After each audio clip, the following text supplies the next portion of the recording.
All right, so one thing I want to touch on today is pin up versus pin down. And people need to understand that this is all based on what your PAP is. So pin down for one person isn't going to be the same for the other.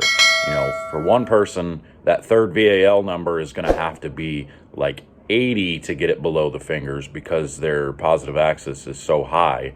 Versus somebody else, it could only be 40 and you could get it under the fingers and get it to be pin low. So it's all based on that third number. So anybody that's watched me do a video on the dual angles, you need to understand the dual angle system to really understand how this is going to affect your ball motion. Your ball motion is affected on that third number for both symmetrical and asymmetrical bowling balls.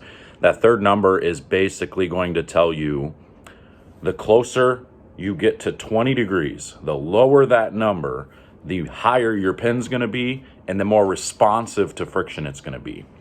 So in a lot of cases, pin up can actually make your ball roll quicker because what you're doing is you're lowering the RG and you're heightening the differential of the ball by drilling into the ball in that aspect. So, and the opposite is true with pin down. With a high third number, with a high, for me, like 85 gets it, you know, about 1.5 inches below my bridge. 85 would be a higher number and would mean slower response to friction.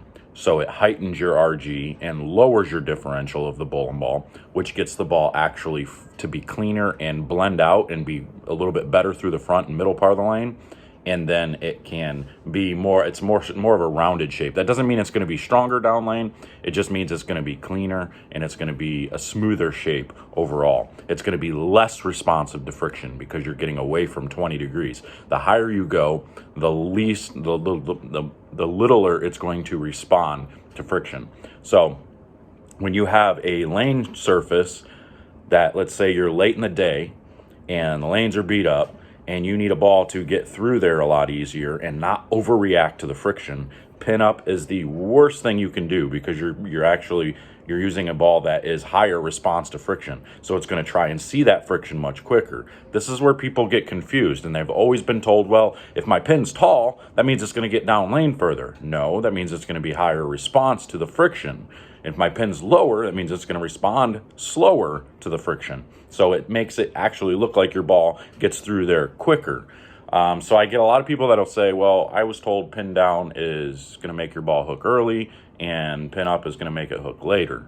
Well, you get the illusion of that because a pin down ball is smoother and more rounded, whereas the pin up ball is going to be higher response. So if you throw both balls on a fresh, brand new condition, the pin up ball is going to look like it gets to the end of the pattern and it hockey sticks left, versus a pin down ball is going to get to the end of the pattern and be slower. So it makes it give you the illusion that it's just rolling and being smooth the entire way. In reality, only because it's fresh, both balls are getting down lane easy. If you burn those lane conditions up, that pin down ball is going to get down the lane a little bit easier than the pin up ball will. So you've got to pay attention to these things. It's based on where your PAP is. So for somebody who is whose PAP, maybe they do 45 degrees for you is going to be different than 45 degrees for me. So that third angle, 45 degrees for me, puts the pin right up above my bridge, okay, if it's at 4.5 inches. For somebody else, that could put it below the bridge. So that could be a high response or mid-range response for somebody else. So you've just got to be careful with these numbers. It's not necessarily pin up versus pin down. It's that third number that really you need to pay attention to. That determines where the pin is in retrospect to where your positive axis point is. So don't get it confused. Don't think just because you've got a bowling ball, oh, and the pin's up here, that means it's going to go longer, or oh, the pin's down here, that means it's going to hook earlier. That's not the way it works. You've got to really pay attention to the numbers of the bowling balls. So I just wanted to touch on that real quick. Maybe I'll make another video, a demonstration video that will show you the difference between two. I'm actually drilling a second 3D offset to get ready for the World Series. So in this one, I'm going to do pin down. I'm going to do a higher third angle. I'm going to do 85 degrees instead of the typical 45, which gets it down. So we will get that and we'll show you exactly the difference between those two bowling balls. And we'll do it on a transition lane condition versus, you know, a fresh condition. So you don't need to see it. So I'll show you and you'll see it, but I'm out of here. We'll see you guys soon.